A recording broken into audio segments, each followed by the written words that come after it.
Hi guys, so I'm currently on my way to a showing and I'm super excited for this one because these are a previous clients of mine that bought their current home with me and now they want to sell that home and upgrade to a bigger house. So I'm super excited to help them through this process.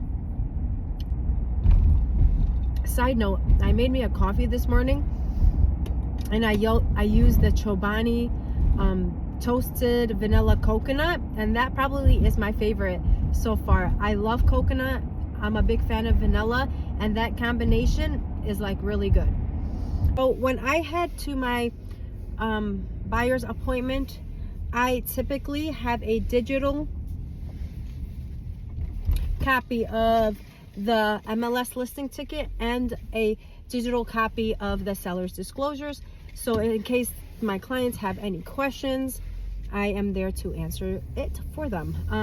And typically when I'm there, I walk with my client for the most part. But since I know these clients and I've dealt with them before, I'll let them walk the house. But my main goal when I'm walking through the house is to see any imperfections, to see any issues that we might have or run into during the inspection if our offer was to get accepted. So I keep that in mind. I kind of have like a mental checklist of things that I look out for.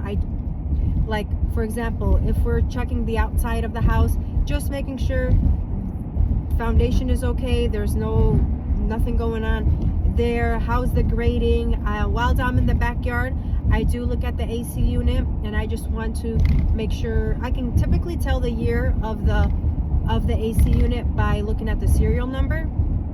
So I typically do that, and I do the same thing with the furnace and hot water tank. Sometimes it's accurate, sometimes it's not. I like to leave it for the inspector to do, but most of the time, since I'm already in the backyard, since I'm already going to be looking at the furnace and hot water tank, I will look at the dates and make sure I kind of have an idea of what year they're in, just in case if we have to negotiate that when we're writing the offer. So there's that.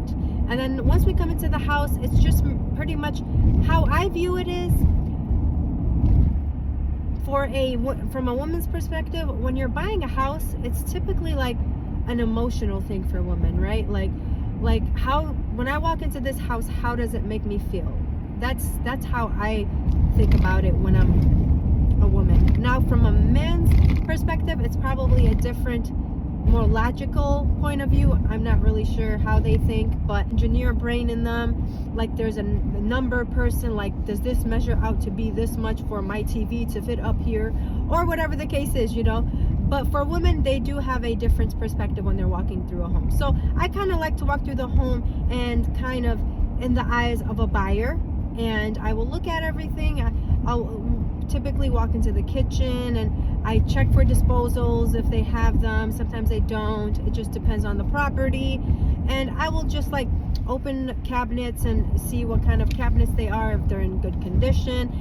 Things like that you probably don't think that the realtor does. But when we're walking through the house, we do all those things without the client even recognizing or realizing why we're doing it.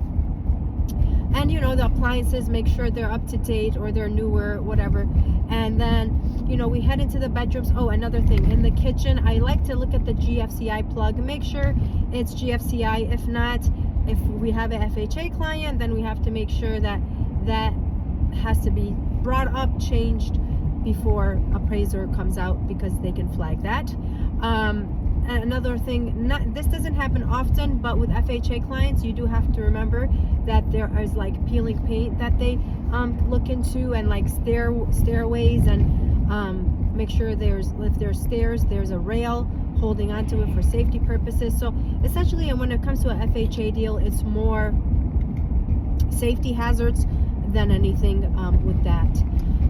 But yeah, so if it's a high-end home, sometimes there's really not a lot of things that are wrong, but I like to go to the basement because I tell every client that the basement kind of tells the story of the home. And the basement, you can, like, if when you go in there, it smells a little musty, then you're like, okay, why is it musty? Is it just because they don't have a dehumidifier, or is there a bigger issue?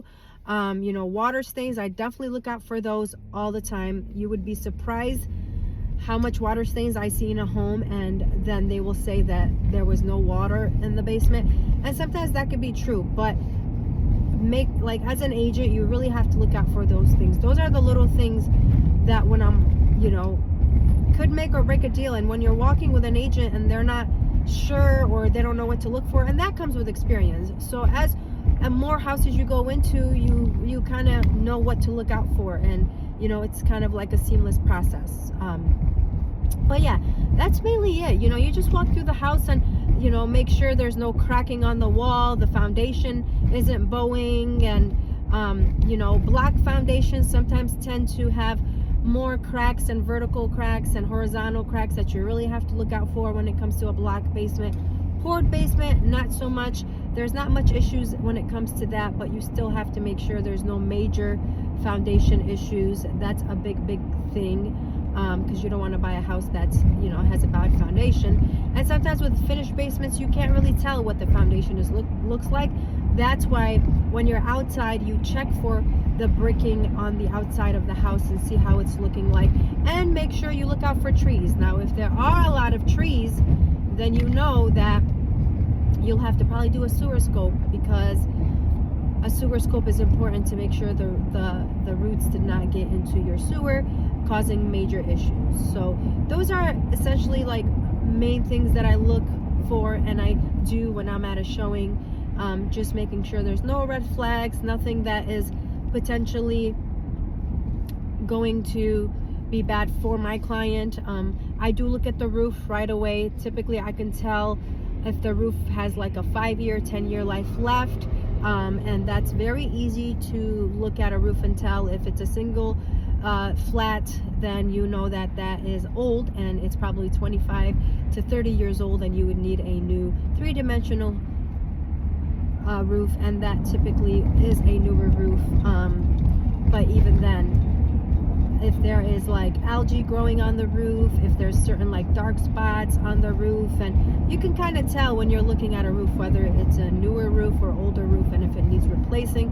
And that's something to consider when you're walking through the house. Now, if a home has a deck, then for sure you want to look at the condition of the deck. If there is any chipping of the wood, if it needs to be stained again, painted, things like that, you have to look out for.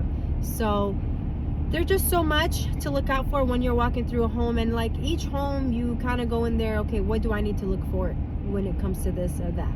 So in a nutshell, that's what I typically do when I'm walking through the home with my clients. It's just there's a checklist in my mind that I go through and make sure that we are good to go. And when we are done with the showing and my client is interested in submitting an offer, well, then I have to consider, okay, based on my checklist, like how much are we going in for? And if it's a highest and best, then I try to consider what appraisal, how much, do they need to go up in order to win the deal? And typically I'm talking to the agent, the listing agent, and asking them questions of where would my client need to be to get this deal done?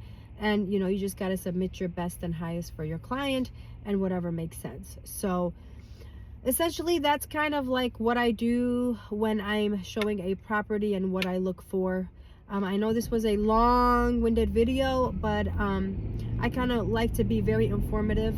Basically, guys, sorry for the long-winded video. I hope you guys have a good day, and if you are looking for an agent in Michigan, please give me a call or DM me, and I will happily help you and find you your dream home. Thank you guys. Have a good one.